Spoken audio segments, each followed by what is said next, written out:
The unsightly scars oftentimes seen on the internet after a hair transplantation surgery should really never occur as long as the strip that's taken is only wide enough to allow minimal tension upon closure. Here are two examples of my patients after having had a single session of approximately 2,000 grafts placed in the frontal third or hairline area.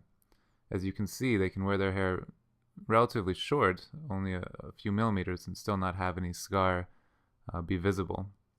Even after multiple sessions, patients should be left with only a single fine scar, because with each subsequent session, any fine linear scar that remains is always excised in the middle of the next strip.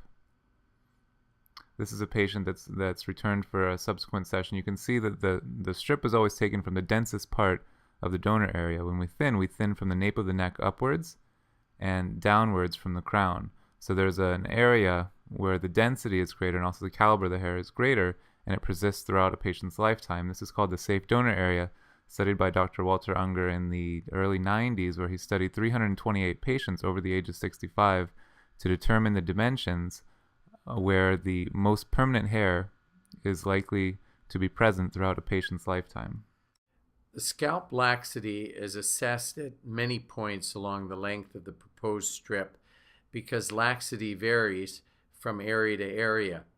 The width of the strip that will be taken at different points will be based on the scalp laxity at those points.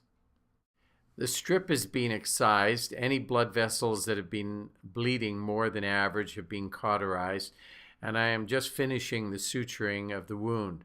There is very little tension as I've closed it. Here the wound has been closed and the surrounding hair easily camouflages it.